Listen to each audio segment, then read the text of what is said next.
Hutton Orbital. They don't make them like this anymore. Health and safety won't let us. We're on high alert at Hutton tonight.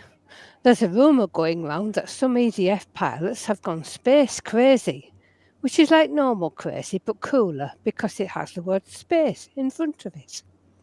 The thing is, we heard they're heading up to Hutton with holds full of biowaste to dump all over the station. That would be nasty, even for Hutton where people deal with Cubicle 3 on a daily basis. Not to mention, all that extra mass might make the orbital sink, or something. Floor Mopping Guy has a team of volunteers ready to go with homemade hazmat suits and mops. The Hutton curling team are running drills with their brooms, and the Momus Bog Spaniels from security are biting random passers-by to get their eye in. Maintenance teams are spraying WD-40 into the mechanisms of the big blast shutters. They haven't been used in a while, as normally no one can be bothered coming all the way out to Hutton just to shoot at it. In Hutton Central Command, there are lots of red lights, and the big board is tracking a signal on approach. Sirens begin to wail, and anyone looking through the window can see a bright flash off in the distance. A tatty old T9 nears the station, and the words Hutton News Outside Broadcast can be seen along the side. The comm beeps and the main screen is filled with a face like a Hutton baker's Halloween cake. Bleary eyes focus on completely different sides of the screen.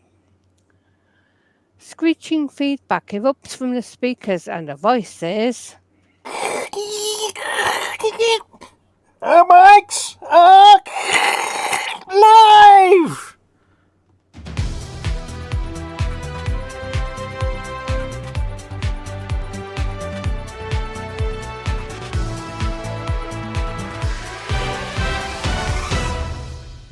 Oh, my throat feels better now. Welcome to tonight's show.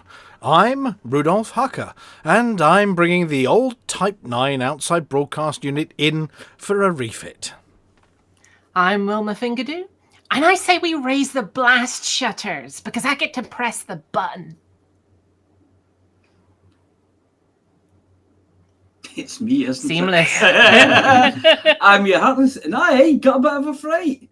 Looks like there's some bio-waste to clean up after it. I'm Norma Snockers, and I'll give the EDF a good panning if they come round here.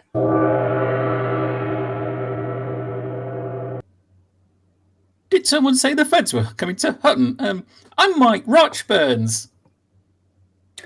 I'm Sandy Crevice, and I've bottled the smell of Cubicle 3 so I can sell it to the EDF as an air freshener. Oh, right, that is fresh.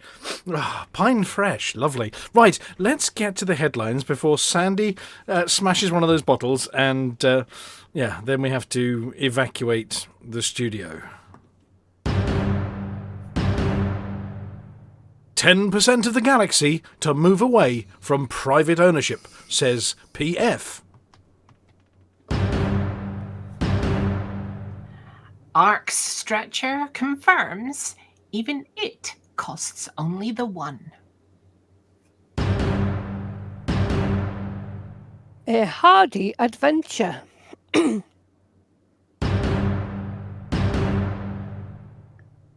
New, more formal bananas as SI units suggested.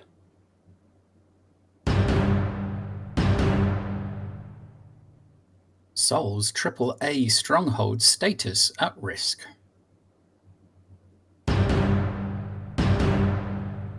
I investigate why there aren't more motile Cucumboids.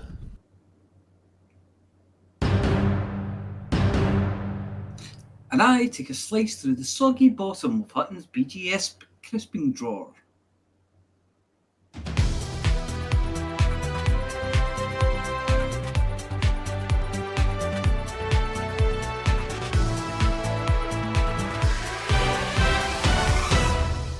The Pilots Federation has confirmed a plan to repurchase 10 million of its own shares, a move that would see the organisation reclaim around 10% of the galaxy's currently governed space from external shareholders. The share buyback was approved at a special general meeting and will take place via standard market transactions.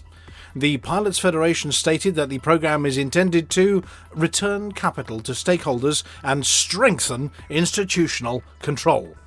The move has generated considerable interest, given the unique role the Pilots Federation plays in overseeing the licensing, regulation and taxation of virtually every ship and station across known human space.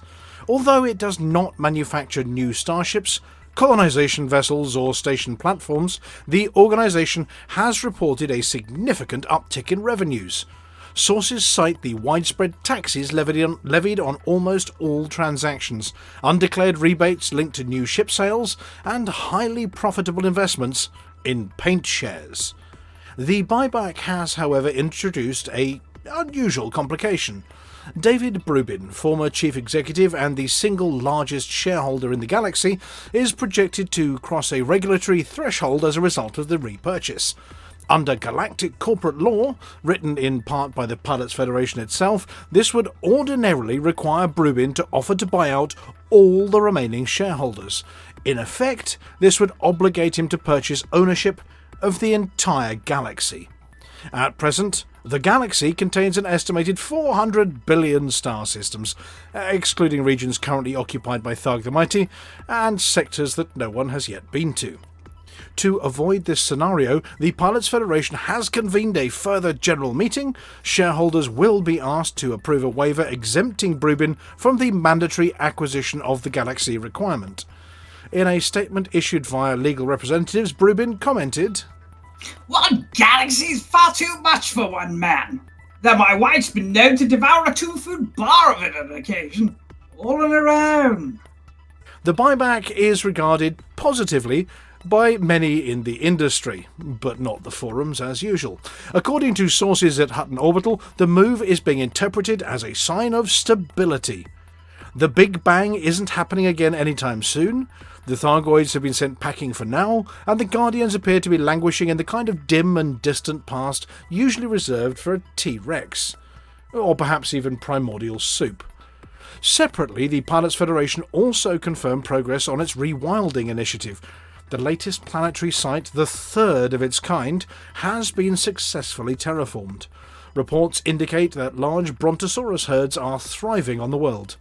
Local agriculture has adapted accordingly, with exceptionally tall fruiting trees now commonplace, following early difficulties when it was discovered that Brontosaurus are reluctant to bend down to eat tiny pineapples.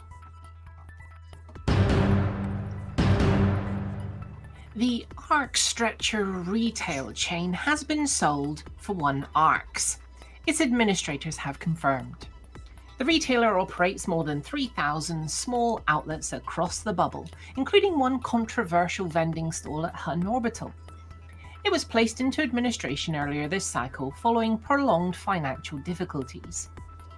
Originally founded in 3295 on a business model where every item was priced at 1 ARX, Arc Stretcher became widely known for its selection of brightly coloured plastic goods, confectionery of uncertain origin, and budget personal care products. One customer directorate report described these items as strongly evocative of melted crayons. The firm had previously gained notoriety after its marketing team was linked to the Free Anaconda at Hutton campaign. This promotional stunt resulted in thousands of commanders making the 0.22 light-year supercruise to the outpost, only to discover the offer was not redeemable in any practical sense. According to administrators, the decision to sell the company for 1 ARX was made after major investment groups showed little interest. Factors cited included galactic inflation and a decline in discretionary ARC spending on physical goods. Could whoever's messing around with the script please stop that? Pilots have increasingly favoured ship paint jobs and hollow meat accessories. The business was also affected by a significant reduction in staff after widespread cases of repetitive customer service answer syndrome. This syndrome was formally recognised by the Federal Medical Bureau last year. Staff were frequently required to state it is 1 ARCS, hundreds of times per standard shift. Legal difficulties have also contributed to the company's troubles. A lawsuit filed by Wonders, the well-known supplier of personal entertainment products, alleged that the Arc Stretcher name was too similar to one of its popular product lines. The legal complaint argued that customers were being misled. Several documented incidents involved customers purchasing 1 ARC's hair curling tongs under the mistaken impression that they were suitable for other forms of personal use. Medical staff across multiple systems reported an increase in cases requiring the delicate removal of such items from locations they were not designed to visit. The resulting publicity was described by one administrator as unhelpful, as was the cheeky marketing slogan, "We stretch your arcs even further," which has since been banned as a result of outbreaks of spontaneous tittering. We also make those, said a spokesperson for Wonders. The new owner, Commander Bargain Bin, who logged a successful acquisition bid of 1 ARCS earlier this week, has not yet outlined future plans for the chain. A spokesperson stated that all options are currently being reviewed, and that the traditional ARC stretcher value proposition will be respected. Challenges remain for the retailer. Authorities in several systems have introduced stricter food safety regulations following the discovery of unauthorized E-number compounds in Arc Stretcher branded snack items. Consumer advocacy groups are also pressing for cleaner labeling on cosmetic products after multiple incidents involving hollow shimmer blush and adverse skin reactions. The chain's flagship outlet at Hutton Orbital remains open with inventory unchanged. Local sources report that the shop's 1 ARC signs were recently replaced with new ones reading "Still 1 ARCs." The replacements reportedly cost 2 ARCs each.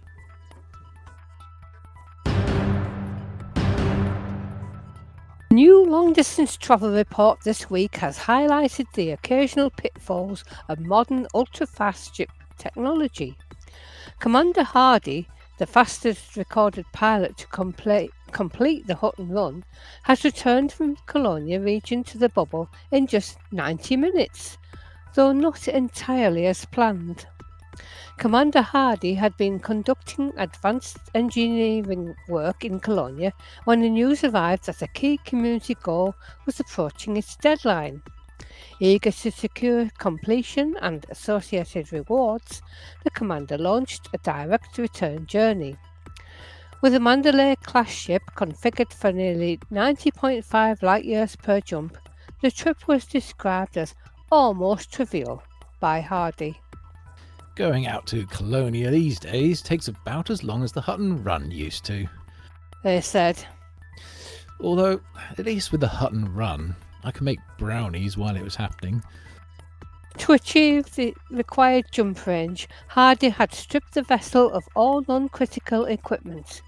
Reports suggest that the ship was launched without its usual portable brownie oven, coffee machine, or standard issue sanitation facilities. When questioned, Hardy reportedly remarked, I'll just have to cross my legs.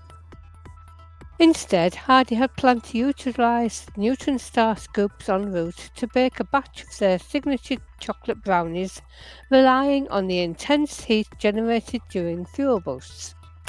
Unfortunately, this process proved to be rather more destructive than anticipated. According to sources, hull integrity was sacrificed in the name of achieving a suitably firm exterior and gooey centre. The journey was further complicated by a minor omission during pre-flight preparations. While optimizing the ship for record jump attempts, Hardy had removed the Auto Field Maintenance Unit, AFMU, a module with no mass or impact on performance when inactive. Hey, schoolboy error. Hardy later admitted. I didn't put it back on before leaving. I was about 3,500 light years in when I realised my module list was looking a bit light. I did briefly consider turning back, but let's be honest, I wasn't about to spend another hour doing the sensible thing. Without the AFMU, the ship's frameshift drive, FSD, began to exhibit minor faults partway through the return. Hardy pressed on regardless, using neutron star boosts and hoping for the best. My FSD started complaining well before halfway, He reported. but it would generally turn itself back on after the cone. I figured as long as it wasn't emitting smoke or spontaneously ejecting components, I'd just keep going. By the end of the journey, the FSD was operating at 60% integrity, while the hull displayed what one engineer described as moderate external caramelization. The ship completed the run without critical incident. Observers at Hutton Orbital were unsurprised by the report.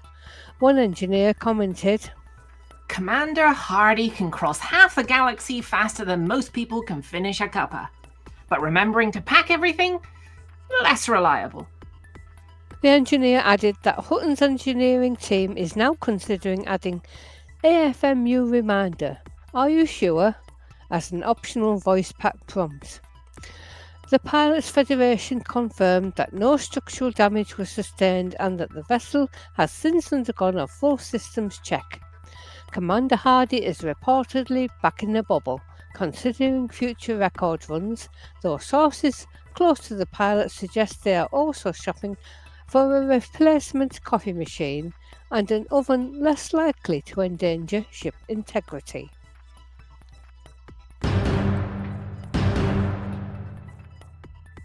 The Galactic Council is facing growing controversy this week after proposing the formal adoption of new standardised units for public communications of physical measurements. The initiative is aimed at simplifying hazard warnings, ship specifications and astronomical object sizing across public broadcasts. Current guidance often results in confusing or inconsistent references. A recent report highlighted asteroid impact warnings expressed in double-decker buses, Canada geese and 16 moderately sized elephants, depending on the system jurisdiction. The Council's impact proposal recommended the banana as the standard length unit. This has triggered a wave of debate across member systems. Disputes have already emerged over which variety of banana should be used. Proponents of the classic Cavendish argue for its widespread cultivation, while a strong lobby from agricultural worlds in the Alliance has pushed for the red Delinu banana, citing its superior structural integrity and aesthetic appeal. At present, the proposed SI unit name and symbol remain undecided. Options under consideration include the BAN, symbol BN, the Standard Banana Unit, SBU, or the Galactic Elongated Fruit Equivalent, GEFI, although this has been criticised as unwieldy. The proposal further suggests that bananas would be used only for length measurements. For mass, delegates are reportedly considering the capybara as a complementary standard. The rationale cites the animal's consistent body mass and recognisable form. Early draft documentation refers to the capybara mass equivalent, or CME, with one unit corresponding to an average adult capybara at approximately 50 kilograms. The Pilots Federation has so far taken a neutral stance, but has indicated that ship computer updates would be required should the new units be adopted. In a statement, Commander Fruta Leggett, spokesperson for the pro-banana lobby, said, This is about clarity. If I'm told a rock is 12 bananas long, I know exactly how far to stand back. If it's 16 imperial padamelons, I'm none the wiser. An opposing delegate from the Imperial Measurement Standards Office suggested that such changes would erode the dignity of technical documentation, adding, no one wishes to see a cutter specification sheet measured in fruit. Debate is expected to continue at the next council session. In the meantime, unofficial guidance has been issued urging system broadcasters to avoid the phrase half a banana in public warnings, following reports of unnecessary panic in several agricultural communities.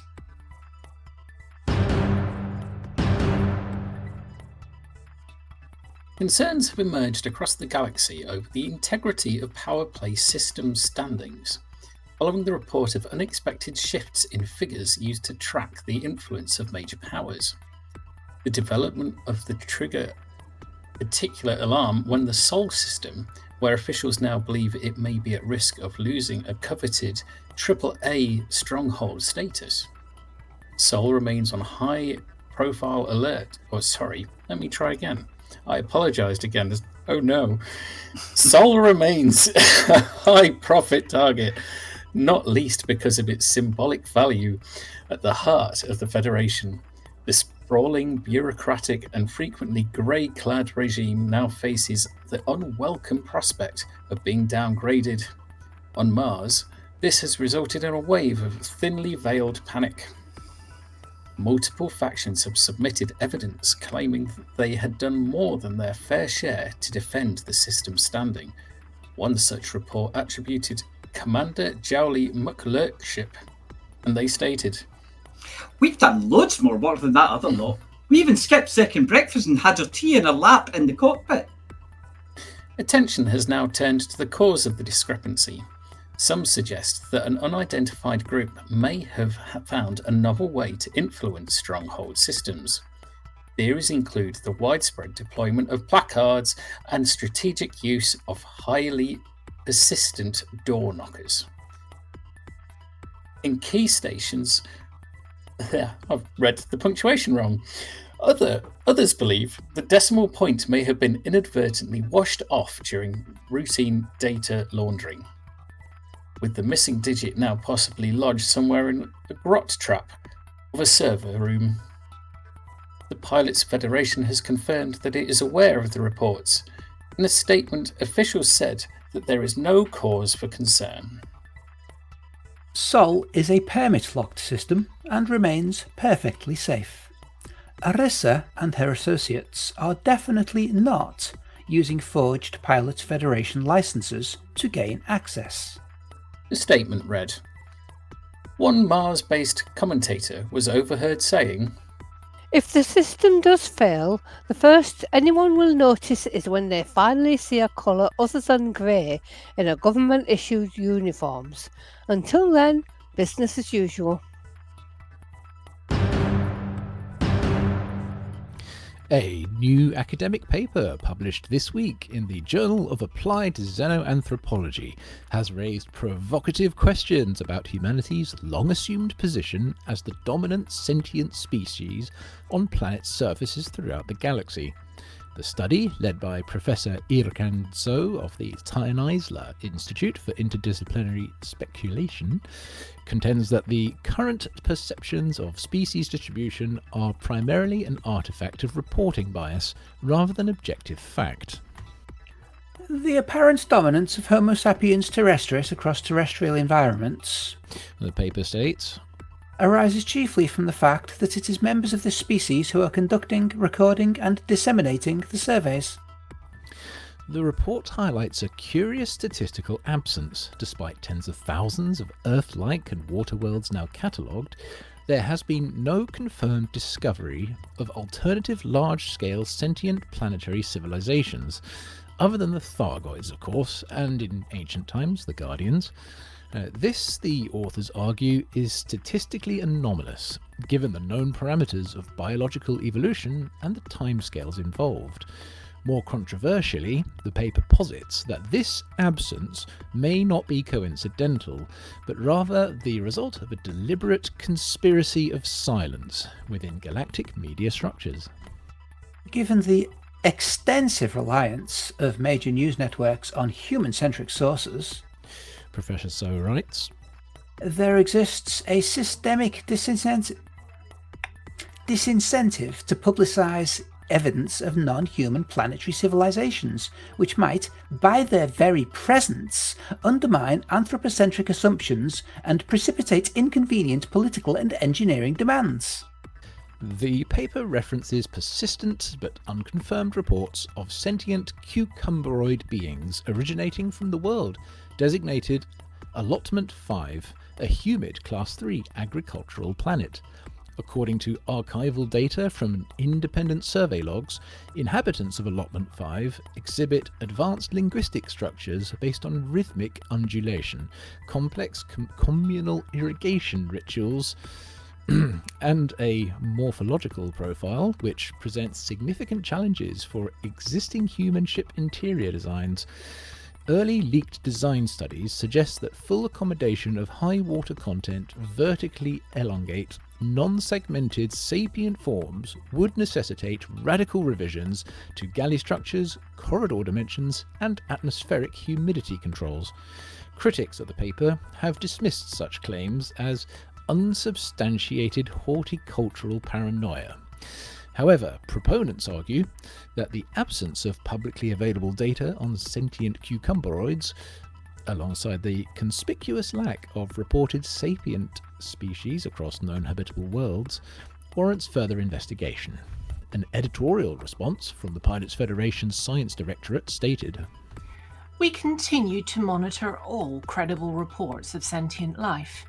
At this time, no verifiable evidence exists to support the hypothesis of an organized cucumboid civilization. Pilots encountering unusually ambulant produce are advised to refrain from attempting diplomatic engagement until proper protocols can be established." Professor So remains unswayed by criticism. In an accompanying interview, he stated, Until independent, multi-species verification protocols are fully implemented across all survey operations, the absence of recorded non-human planetary civilizations should not be construed as evidence of absence. Such assumptions risk the propagation of an anthropocentric reporting bias, the consequences of which may become increasingly untenable should species of elevated aquatic or botanical composition attain recognized sentience. And besides, I think it would be splendid to be able to have a conversation with a giant ambulatory gherkin. One of his colleagues at the Institute commented, Oh, is he off on one of his cucumber rants again? What about the fish people? And those strange moving talking rocks we found? The debate is expected to continue at the forthcoming Galactic Life Sciences Forum, where a dedicated panel will address undisclosed sentience and structural bias in survey reporting.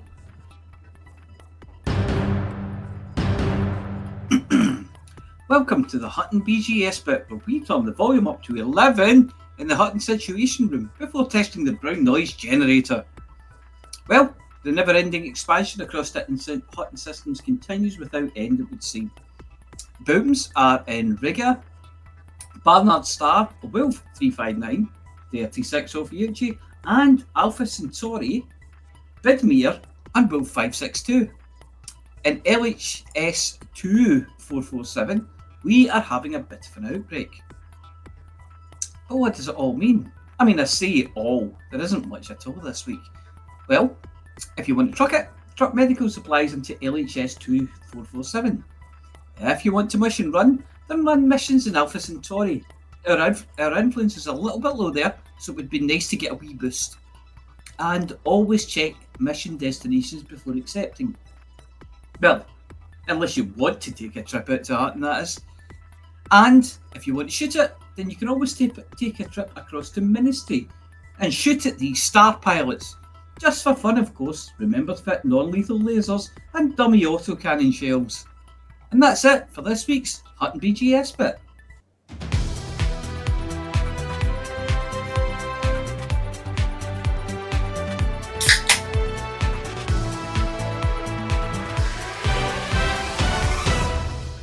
Well, that went well. And yes, indeed, that was the sound of a well-earned can being opened after the many, many words there. Which one of you was it? And why did you bring me one? That was me! I think it's doing a really good job this week. No! It's Pepsi Max, you wouldn't want it. Has that got one of those E numbers in it we mentioned earlier? Maybe. I don't know. It's brown and fizzy.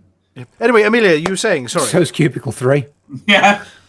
I said I feel as though we're doing a really good job this week. That went well. Seamless. Seamless. Didn't it? Yeah. Did it actually not fall over something? So yes, I mean, as usual, all of the articles are very much based in fact. Just a quick review. This first one, obviously, people trying to prevent David Bruin having to buy the whole galaxy. I'd imagine his bank manager supporting, not having to fork out quite that much cash in one go. Here's a thought, though. Is he buying the Bank of Zeons? Well, no, he isn't. That's the point. He doesn't need to, because by buying back a chunk of the galaxy, his ownership of the galaxy, percentage-wise, increases, and it goes over a threshold that means that he's obliged to, unless everybody says no. Unless somebody says I looked it up during the other articles. So it's pending a shareholder approval on June 27th. Yep. The proposed buyback represents approximately 10% of the company's market cap and follows a year of stronger than expected trading results. Very strong. Very, very strong. Yes. That is good then.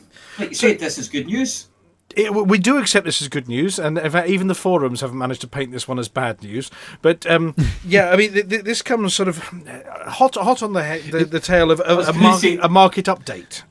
The best they could do was make it look warm. They couldn't make it terrible, but they tried. Yeah, if a company needs investment, that's going to be interpreted as bad. So this is the literal opposite. It's the undoing of that. Yes. So they're saying that the galaxy that we inhabit, there's this Milky Way version that we all inhabit here at Hutton Orbital and beyond through the bubble and out to Sagittarius, A-star and Beagle Point, apparently generated about 75% more revenue in the last 12 months, which is one of the reasons for the optimism. And also the Planet Coaster, that planet where they build all the roller coasters to make everybody sick. I can't remember where they park that planet. But anyway, that one's reporting something like a 200% increase in revenue for them. Yeah, all their sim stuff. I don't know how F1 Manager's doing, but definitely the zoo and the coaster is very. Oh, the dinosaurs! They're having another version of the dinosaurs. Yeah, with very tall brontosauruses eating fruit from very tall trees, but not the pineapples. Yep. And there's apparently also a significant boost from the sale of publishing rights for Stranded Alien Dawn. Yes. Which that seems like a one-off on the side. Yeah, and obviously they ditched this sort of idea that they were a publisher, not a computer game designer, when they got rid of the Foundry, and then they sort of sold off the other non-core assets. It looks to be a fantastic turnaround for the Pilots Federation, and revenues are up massively. massively. So they're doing really well, and that's good for us, because that means we get more Galaxy to play in, and obviously, as usual, Elite Dangerous is mentioned a lot. So yes, in general, the share buyback is an awesome thing. Well done them, because we were a bit worried a couple of years ago, but we're not worried now, I think is the short version, isn't it? Well, even if the shareholders want to continue to be shareholders, it's still a very strong position. So it doesn't take away from that. Yes, strong balance sheet, strong revenue, strong results, generally strong. Yes, right. So that was we didn't have a live stream, but there was some news, but they're not going to talk about that on the live stream because it's all I mean, imagine the accountants and the lawyers are making some good money out of it as well. Well done them. So anything else sort of newsworthy? Have we had any updates or anything this week? Or was there an extended Thursday patch of some sort? Was there this week or not? No, not that I know of. No, it was just the kerfuffle over Sol, and I was thinking during that article, isn't that exactly what the previous patch was intended to induce? What, a bit of instability? Yeah. So the changes in question. So there's now a minus 35% on merits on reinforcement, and there's a plus 5% on undermining. So that sounds literally intended to cause like a dynamic situation, like a back and forth. Yes, but what's happening is there's lots and lots of groups going into Sol defending it, as they are. We can guarantee that it's not the EDF because they can never be bothered to defend Earth, but it's everybody else. And they've added up all their numbers and they've done everything and they've skipped tea and they've been playing all night and whatever. And then every single time they do that, the opposing power puts in a little bit more than they do. And they're like, well, either there are millions of them or there's something screwy going on with the numbers. Obviously, the first... Go. Apparently, Frontier agrees. Although, just speculating, you've got Jerome Archer's group who are the only ones who can reinforce it, and you've got everyone else in the middle, in this point in the middle of the galaxy where multiple superpowers worth of power play powers kind of intersect. So, I would have thought there were quite a lot of powers who can undermine it. Yes, I mean, it's a bit like being English during various sporting competitions where, Scotland supports anyone but England and Wales supports anyone but England, and you get the idea, anyone supporting anyone but England. So yes, it's a bit like that if you're Jerome Archer, is everybody supporting anyone but an archer is kicking his arcs all over the place. And then we also had arc stretcher. I have to say that very carefully, Amelia. This whole Very story had carefully. me chuckling the whole time. Yes. Well, mainly because, we would have said Ark's Land, but that doesn't really work for the ridiculous childish puns that I put in there. But yes, so Poundland has been sold for £1 in the other universe, or Arc Stretcher for 1 arcs in our one here, which is just, I don't know, there's something vaguely fitting about Arc Stretcher being sold for 1 arcs. Anyway, and they're shutting loads of their stores, that kind of thing, mainly because I imagine everybody's realised that buying just about everything for £1, there's only so many £1 things you can have before you realise that the e-numbers have sent you mad. One of the £1 things you can have is the entire £1 Poundland chain. So yes, could you buy £1? Which store it was sold in? Possibly. All of them. Just spend a bit of £1 in each of them. Oh, you can't spend a bit of £1. It's always £1. Oh, you can't. £1 or it wouldn't be Poundland.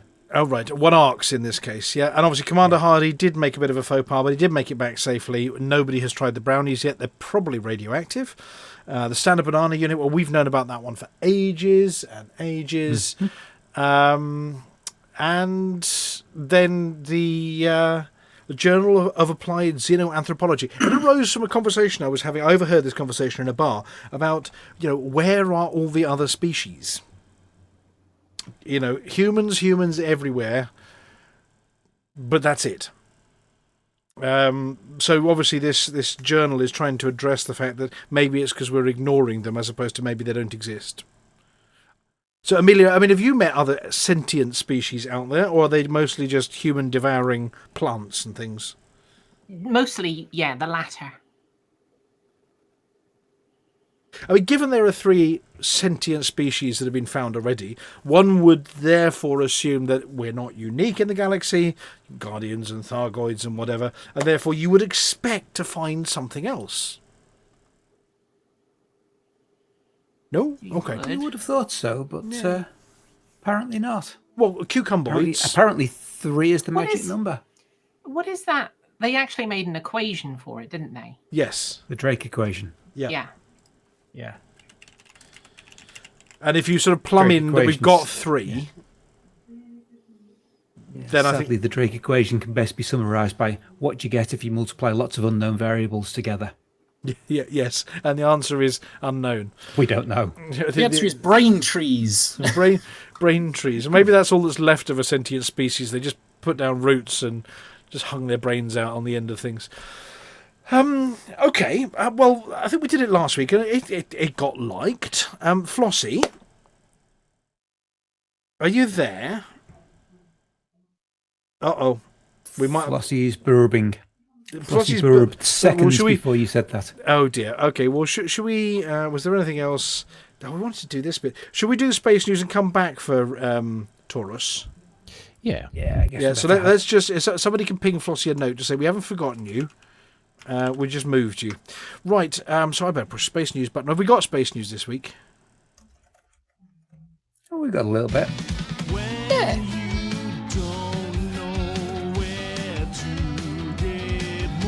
Space news, space news, space news, space news, space news, space news, space news.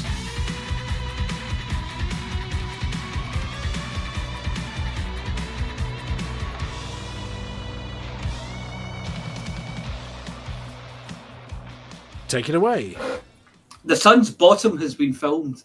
Titter. Are we back But the to first outrageous ever- tit rings? Yeah, absolutely. I think you can see some tip rings on there. If you look at the picture, it's got a nice picture at the bottom of the sun, and apparently we've looked at the south pole of the sun for the first time ever and went, oh. So there you go. I don't And then know if there's giggled much more smuttily. than that. Yes. I They didn't know say that there were little green and red lines on it, though. That's news. you normally can't see them because it's too bright. Ah, that explains it. Yeah, you see. Yeah, so that's it. Apparently the sun's our nearest star. Who knew?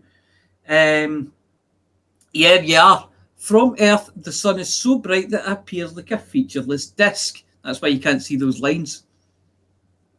At different frequencies and using special filters, scientists can see its true form, a dynamic fluid ball.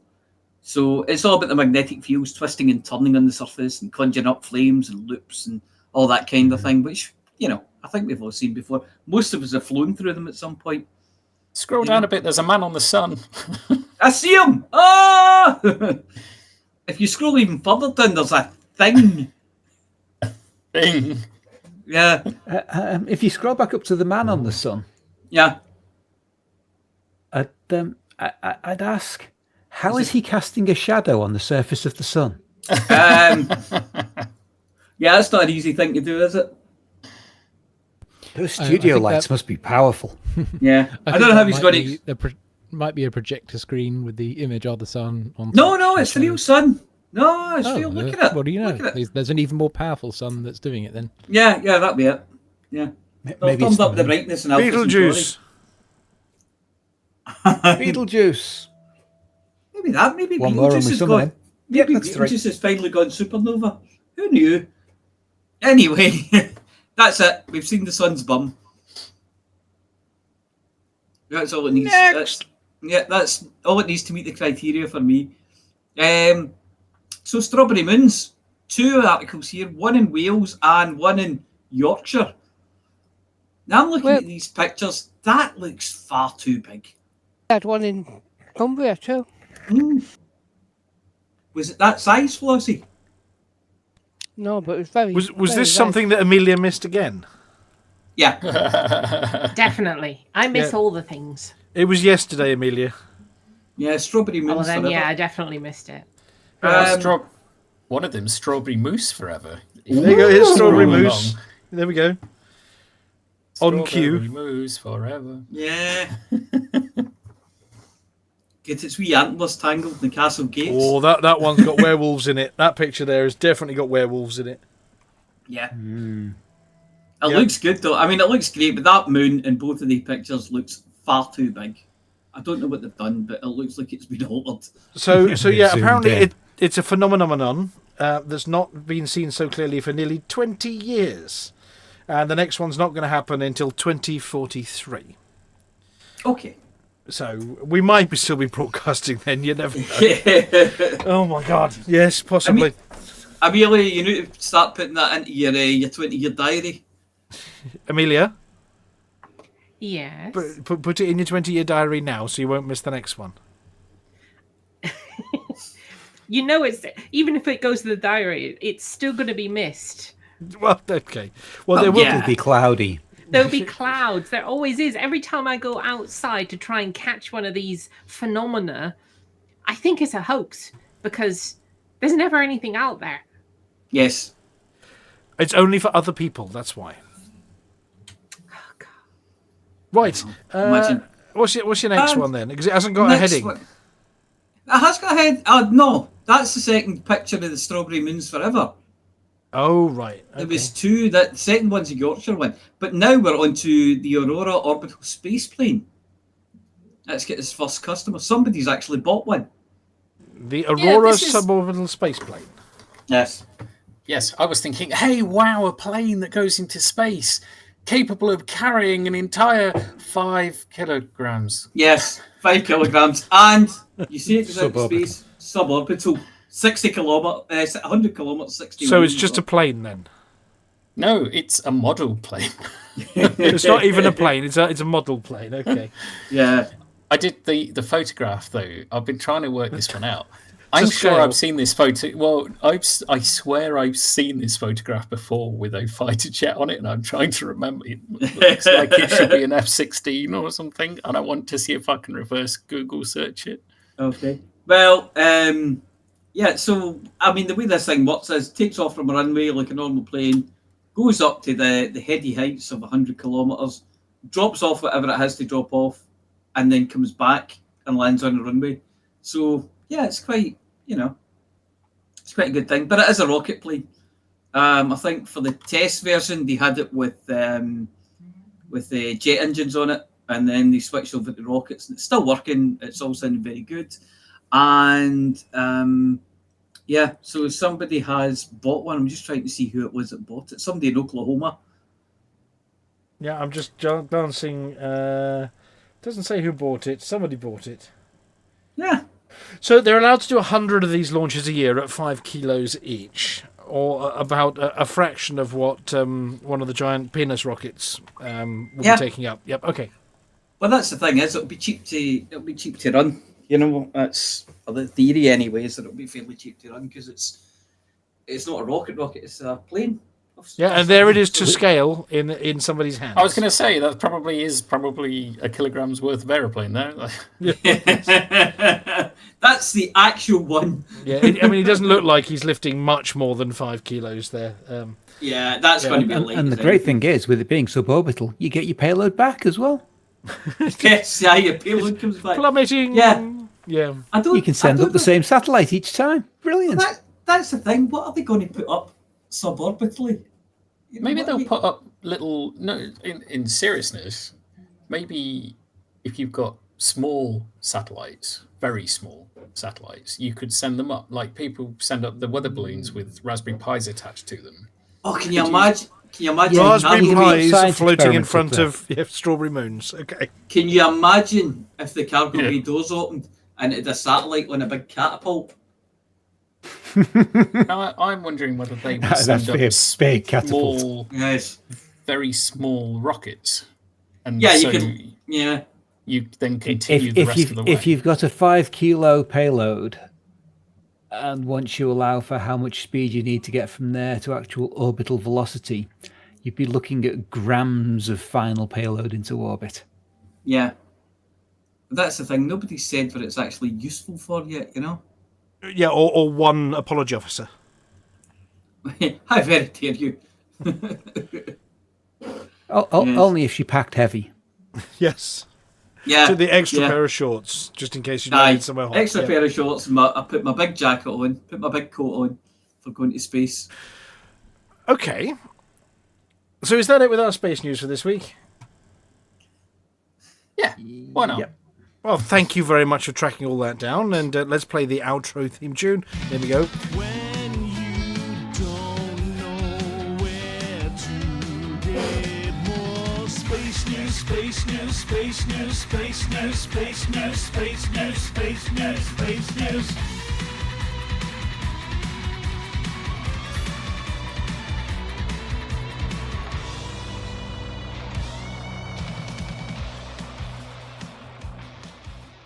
Now, Flossy, are you feeling suitably shuffled? Yeah. Because after last week's success, we did try introing this earlier, but I hadn't spotted your burping, and you had burped, so we shuffled you. But anyway, now that you've unburbed yourself, or we're investigating another one of the star signs, the big horny thing. But let me play your theme tune. Here we go. And here's your picture of you talking to Alan, the space aardvark. There's your music. Take it away. Taurus, April 20th to May 20th. You're going on a long journey. In the course of a spring clean, you'll discover that your ship's cargo holds smells faintly of conger ale and regret. This will convince you that this is a good week to experiment, perhaps with onion head, or maybe just turning off flight assist mid-docking. Either way, expect paperwork.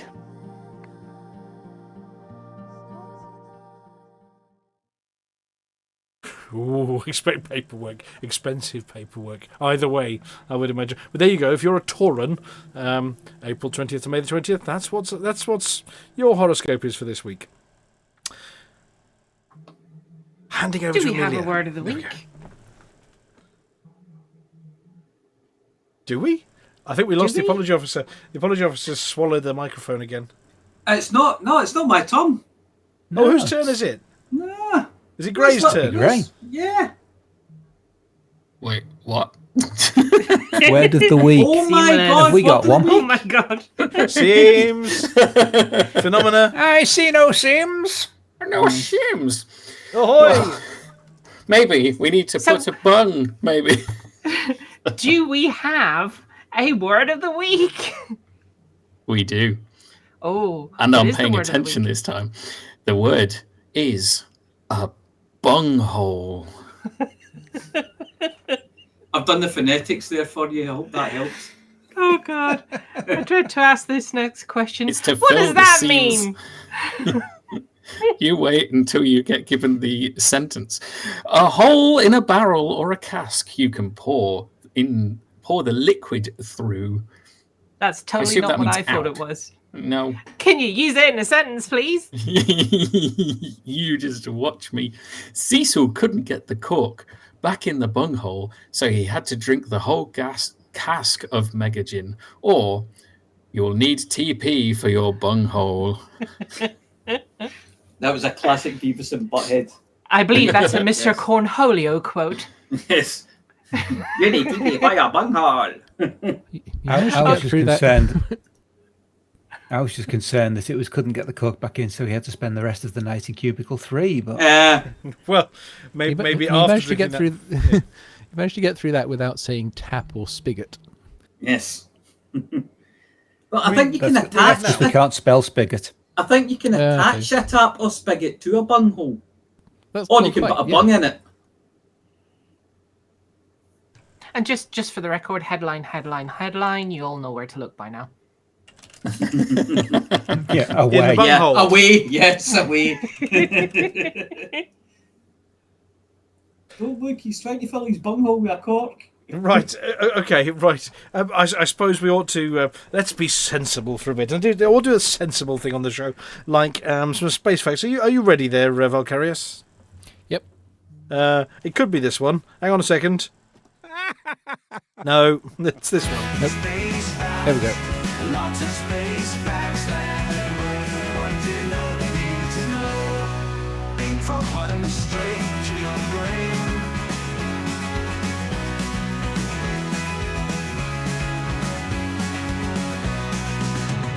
Beam from Hutton straight to your brain. Beam from Hutton straight. Welcome to Space Facts, in which we're not talking about rolling dice, filming footage, asking questions, or using intravenous recreational drugs, but we are talking about shooting, of the savage space battle variety. It's everything to do with space-based weaponry, how to use it, and what really happens out there when opposing forces have a bit of a disagreement. Fact number 1. Kinetic weapons involving simple mass shots propelled at a target are a really bad idea. Firstly, ignition-based ballistics are comically dangerous for the user and generate a lot of excess heat.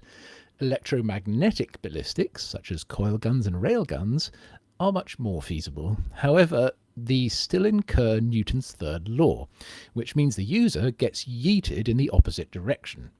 Keeping such a weapon steady would require powerful ship propulsion or a counter shot fired backwards at the same time, which will need either perfect formation and being really careful with your attack vector, a hit and run approach of speeding towards the target and then using the weapon to reverse course, the superb ability to fly between two enemies and hit them both in opposing directions, or really just helping yourself fly away by taking all of your shots backwards. Orbital bombardment is super easy though. You just drop tungsten rods from space and let gravity take over. Fact number 2. Missile weapons, where a warhead has its own propulsion to reach the target rather than imparting any unwanted delta V on the ship which fired it, are a way better idea and much more effective approach all round. Missiles have minimal impact on momentum, guidance systems are a strong advantage of course, and moreover it can just deliver a traditional explosive payload to cause upon the target all those problems normally associated with ignition ballistics affecting the user, but bigger, hotter and more destructively. Due to reliance on shock waves being transmitted through atmosphere, nuclear missiles are less effective. Fact number 3. Far more so than for a planetary conflict, electronic weapons and protection against them become even more important out in space.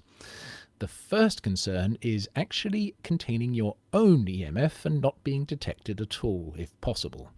But once the star system gets hot, that's in the sense of a battle breaking out, you need signal jamming, signal spoofing, and really the whole ship made as a big Faraday cage to protect against the dozens of EMP devices firing from both sides. The fantastical notion of cyber warfare, such as remote hacking another ship, even if possible in theory, is kind of irrelevant. To do that, you'd need to expose an antenna, which will leave your communication systems ripe for getting fried by an EMP or melted by high-gain jammers. Fact number 4. Once a conflict gets far beyond the point of possibly hiding your ship's signature from detection, and it'd be just as well to deploy radiators for large amounts of heat dissipation, another viable attack option is everyone's favourite zero-ammo zappers, directed energy weapons. If a small fighter vessel can spare 1 megawatt or so, a laser-based beam weapon could burn through hull and electronics in a few seconds. As ship sizes scale up, and hulls become thicker, the power requirement also rises and becomes 10 to 100 megawatts. Beams can be defeated by reflective coating though, so it's critical to exploit and compound any surface damage caused by other weapons. Charged particle beam weapons also fall within this category, but as we learned from the SpaceFacts article about ion propulsion, this is basically just taking your ion thrusters and pointing the plume at the target. Damage includes structural deterioration, energy arcs between ship systems, and the best defense against that is a big magnetic field surrounding the ship. Somehow. And fact number 5. Without using supercruise, if even a small ship is able to accelerate to any appreciable proportion of light speed, eventually, and if it were to do so with a collision course, the impact could crack a planet open. Or bosh a really big bunghole through it, I suppose. And that's it. Space facts, lots of space facts that what you know need to know. Being from Hutton straight to your brain.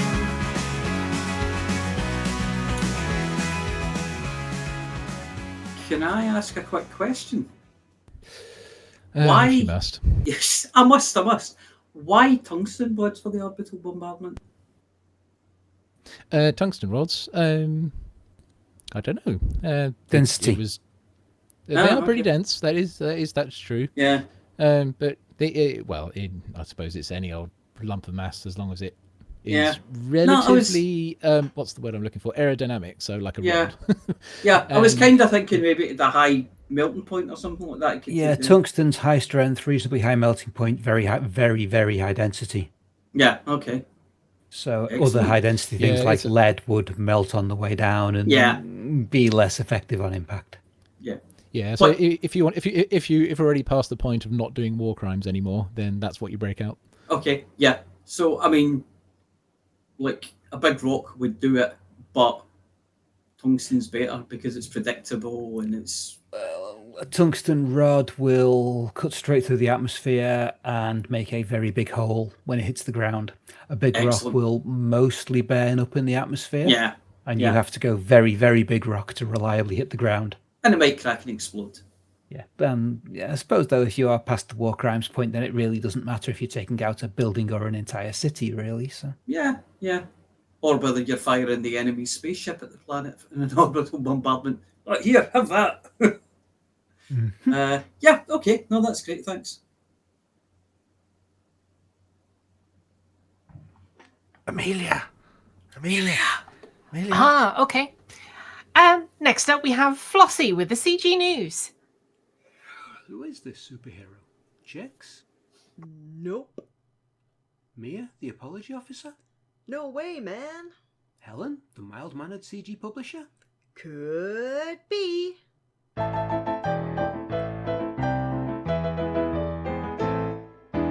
Hutton Flossy, #1 super gal, oh yeah. Hutton Flossy, Alvin's CG pal. She's got style, a unique style, and a swing that just goes clang. When the forum gets rough, she's super tough with a Hutton Flossy pen.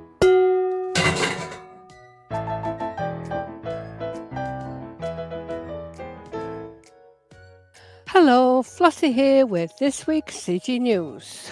There are 2 new CGs this week. Delaying targets Imperial forces in Beta 3 Tucani, and Imperial campaign targets Archon Delane in Beta 3 Tucani.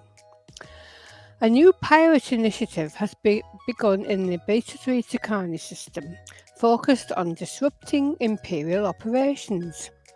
The campaign, coordinated by Archon Delane from the Midclan megaship deep within the system, seeks support from loyal commanders to apply military pressure on Imperial infrastructure throughout the region. A statement from Kumo Council enforcer Ralph Malek said, "This isn't the first time the Empire has tried to wipe us out. They'll leave the same way they came, bloodied, humiliated, and poorer than before." The campaign, coordinated by Imperial Intelligence and the Imperial Navy, seeks support from loyal commanders to apply military pressure on Delane's efforts throughout the region. A spokesperson for Emperor Arissa Lavinia Duval stated, "Imperial citizens have not forgotten the insult made by Archon Delane made against Her Majesty the Emperor. The time has come to deliver a permanent message. Empire space is not pirate hunting ground." The campaign is centred around the Beta 3 Tucani system within Kumo Council territory, currently held by Emperor Arissa Larini Duval, where commanders can sign up to support either Archon's forces by redeeming combat bonds issued by Kumo Council at the Midclan, or support Imperial forces by redeeming combat bonds issued by UB Dominion at Bakewell platform. Pilots of either side who register at least one contribution by redeeming combat bonds will receive the following rewards, regardless of which side wins. 1 each 2B/3A Seeker missile racks, pre-engineered with high capacity and sturdy modifications plus FSD interrupt. Credits depending on success tier achieved and individual contribution level. Pilots in the top 75% and above, regardless of their pledge power, will receive an additional 1 of each of the Seeker missile racks, pre-engineered with high capacity and sturdy modifications plus FSD interrupt. If Delane emerges victorious, those who are specifically pledged to Archon will also receive 40,000 merits. Archon Delane Powerplay Banner Cockpit Customization. If Emperor Arissa Lavinia Duval emerges victorious, those who are specifically pledged to Emperor Lavinia Duval will also receive 40,000 merits and an Emperor Arissa Lavinia Duval Powerplay Banner Cockpit Customization. To be eligible for rewards, you must sign up as an active participant before redeeming combat bonds. This is a combat initiative. You may only sign up for one side at a time. You may switch sides by abandoning the gold but note that any existing contributions will be forfeited. Commander power pledges will be taken as the pledge power at the time of initiative completion. Be aware that faction state continues and other disruptive events may impact availability of station services and influence the outcome of the operation. And some additional details of the module.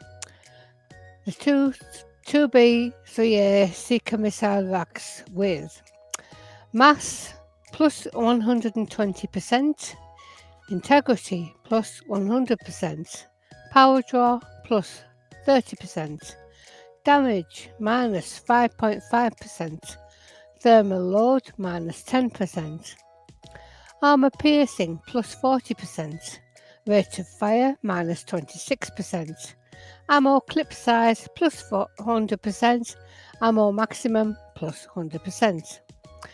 FSD interrupt is experimental included. And that's it for this week's CG News. Flossy told you what to do. Wow, that was a long one.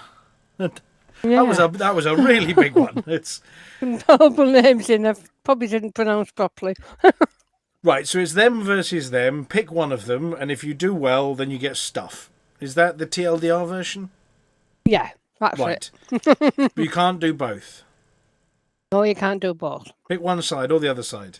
But they'll both reward you if you do support them. Yes. And no idea how popular it's been so far, but I'm sure you'll give us an update. And this is running for... It is just 1 week. It's not one of these ones that's going to get extended. Oh, it's 2 weeks So again. 2 weeks. 2 weeks. 2 weeks again. Yeah. Right, so we can get an update on how it's going next week. Yeah, we'll do, yeah. Do we reckon it's going to be a landslide, one or the other? I have no idea. All hail the Emperor? Power play. I have no idea about power play. No, me either.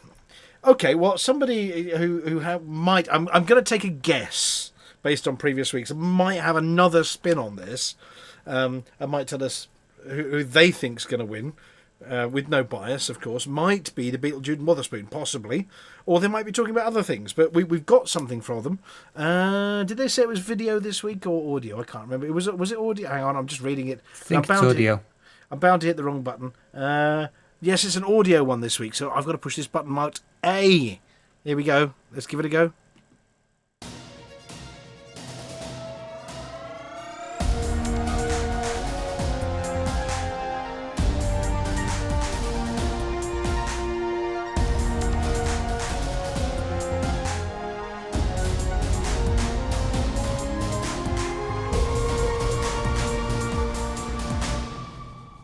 Galnet News Digest, 12th of June 3311. We read the news so you don't have to.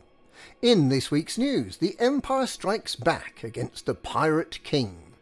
Data terminals are taken offline in the Sol system as the Pilots Federation investigate hacking allegations. And if you want a steam-powered spaceship, you might just be in luck.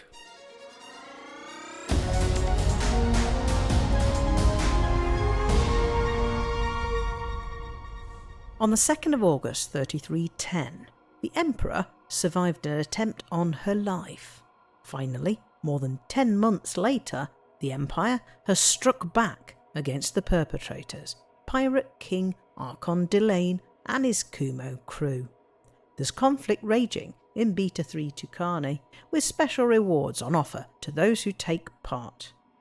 The Kumo crew committed 2 atrocities in August last year. They detonated a bomb outside Republican Party officers on Nanaman 1, and they ambushed Emperor Arissa as she was leaving a harvest festival in Princess Aisling's Cubio system. At the time, Senator Denton Petraeus vowed revenge for the attack, but it seems that it's been left for the Emperor to belatedly take the battle to the Kumo crew flagship, the Mictlan, in Beta 3 Tucani. Note that this is the Beta-3 Tucani with an I at the end of its name, not the very similarly named Beta 3 Tucani with an AE.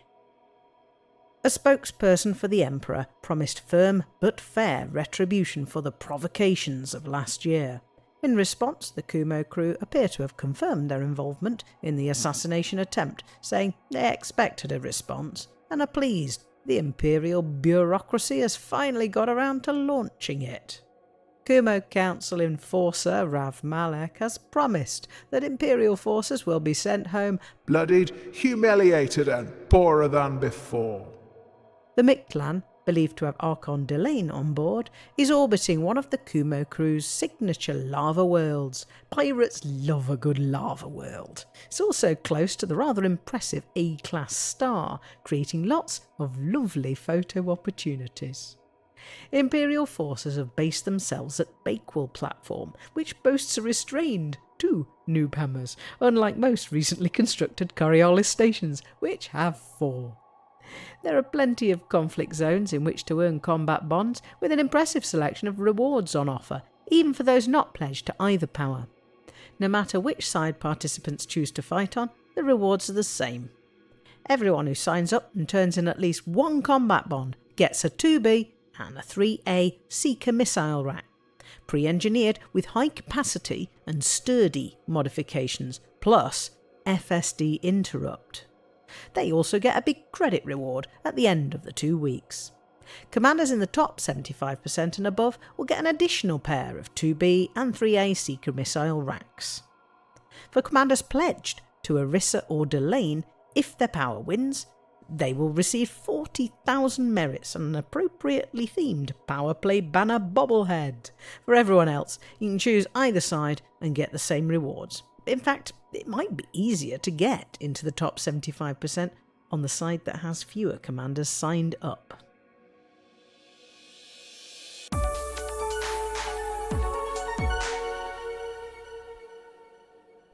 The Pilots Federation has temporarily turned off the Power Play system score and have stopped issuing merits for on-foot transfer power data activities, because of some wild swings in the undermining scores for a number of systems near Sol, including the Sol system itself, which are suspected to be due to nefarious activity.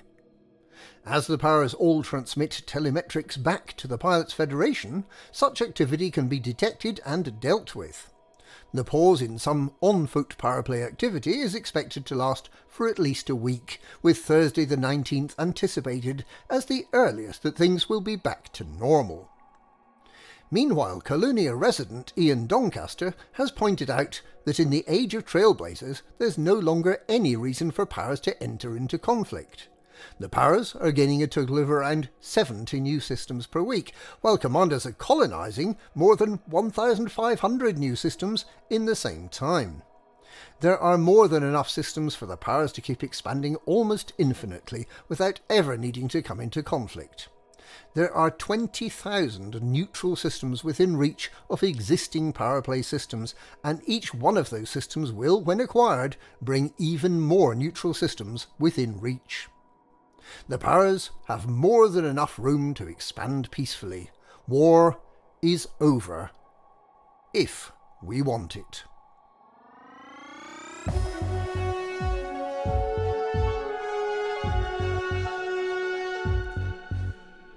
In a callback to the imaginary days of the 19th century, Zorgon Peterson and Falcon de Lacy have issued steampunk-themed ship kits for the Mamba and Anaconda. Each kit comes with 3 themed add-ons for your ship, including what appear to be steam relief valves to vent excess boiler pressure. There are 6 steampunk-themed paint jobs to go with these cosmetic add-ons, which come at a very reasonable 16,800 arcs per ship. Or for only a little more, which means 25,500 arcs, you can risk buying the Pilots Federation pre-built Mamba Conflict Zone Jumpstart build, which comes with a Mamba version of the steampunk paint job and a rather unpleasant skull decal. The ship itself has a combat-oriented loadout, allegedly featuring upgraded frag cannons and shielding, plus engineered thrusters. The Frag Mamba is an interesting choice for a starter ship, and is likely to be a baptism of fire for commanders new to combat, but at least the rebuy will be totally free. How piratical. And that's this week's Galnet News. Galnet News, we read the news so you don't have to.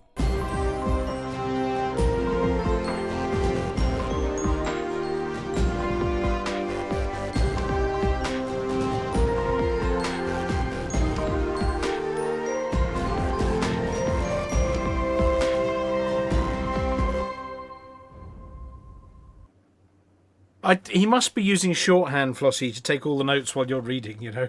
Yeah, must be.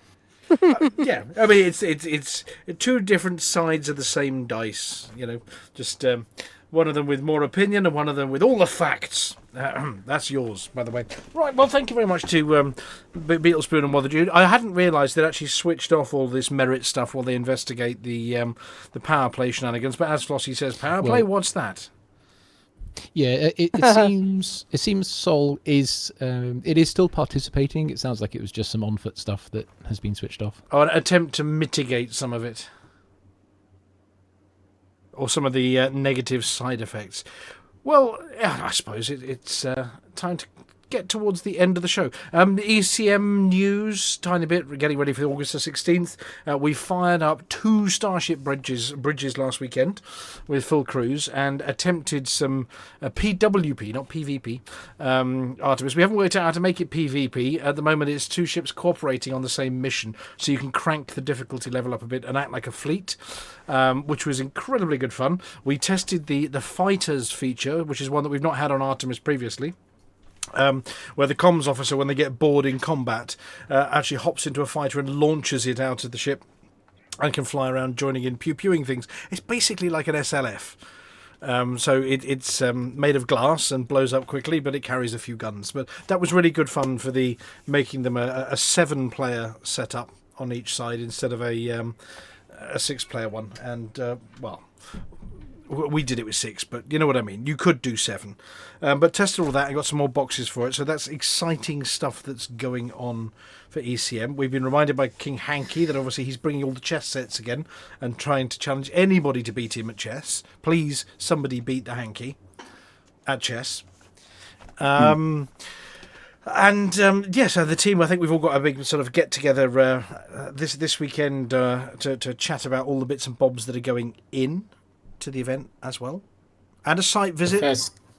The first meeting to plan the meeting of the meeting. Yeah, we got a pre-meeting meeting, and then a site visit, then a post-site visit, post-meeting. Yeah, if you see what I mean. Sounds very corporate, doesn't it? Yes. Basically, it'll be 90% chatting and 10% right. Have we got everything? You know. So yeah, that's what's happening with ECM side of things. But all going great guns, looking forward to it. We did have confirmation the Pilots Federation will be attending. Hey. Yay. As we reported previously, but they are definitely attending. Three of they at the moment, and they're the right ones. These are the ones at the pointy end of the galaxy. You know, the kind that wear lab coats. By the right ones. You know, the ones at the pointy end who wrangle servers and make technology happen and all that end of things. The doing bit of it. I mean, we love the CM team, but there's, you know, sitting down with the devs. Now that's cool. The engineers. Oh yeah. Well, yes, engineers, scientists. The boffins. We know who it's going to be because he's always there, isn't he? He's part of the scenery after this many years. Mm-hmm. It's a question of who he's bringing with him. Is he extracting anybody from the corner? Possibly. Anyway, right. End of the show. Anybody got anything else before we move along? We're going to hit the magic button, and then Valkyria are going to have a pre-meeting meeting about something to do with ECM. And we'll be catching up with you next week. Next week's nowhere near the end of the month, so there's no Frontier broadcast coming up. But there are probably going to be lots of shenanigans from Flossy and yet more news. Other than that, I suppose it remains for us to say we're going to go raid somebody.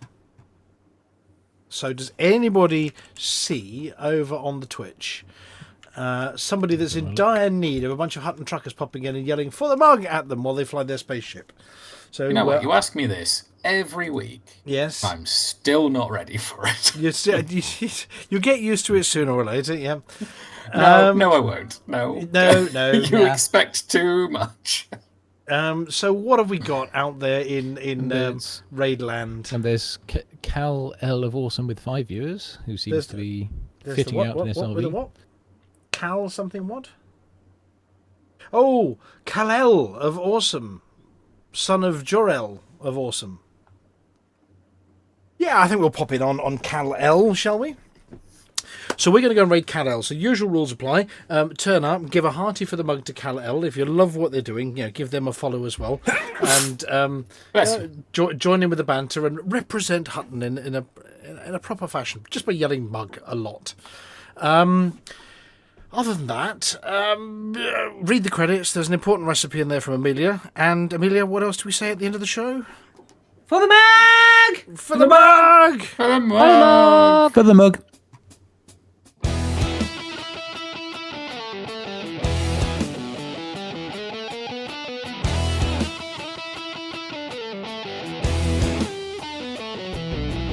No journey too long and no cargo too small. The profit margins never really mattered at all. We're gonna take the cargo where it's needed today. Super cruising all across the Milky Way. We'll take anything, anytime, anywhere. Loading up the T-9s to the brim with rail. For the mug, yeah, you know just where we're coming from. For the mug, now everybody sing the Hutton Trucker song. For the mug. Flossy always seems to crash into the sun. Swivel likes the pilot on the Xbox One. Alvin at the front, you know he leads us well. Trucking across the galaxy, now everybody yell.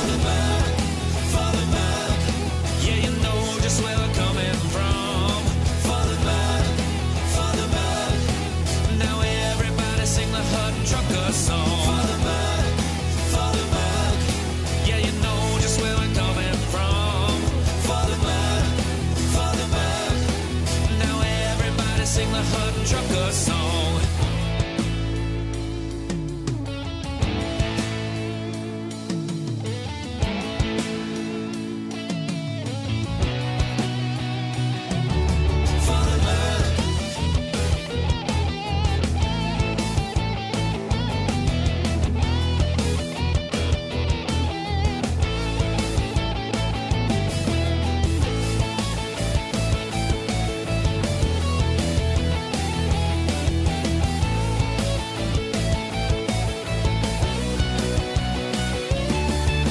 Give me a large pad that I can land on, and I'll give you my cargo and sing you my song. North Part 22 light years to go. Cruising to Hutton, whoa, whoa, whoa. No journey too long and no cargo too small.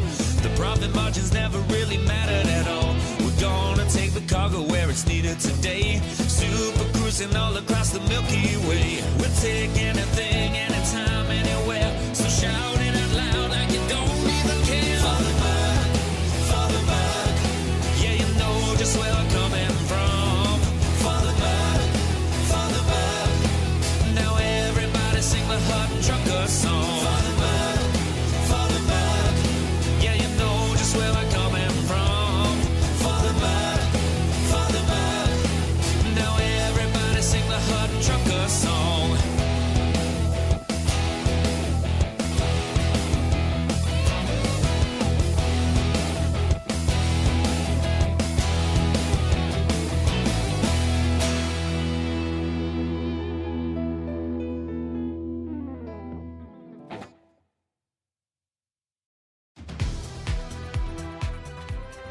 Well, ladies and gentlemen, that's the end of the show.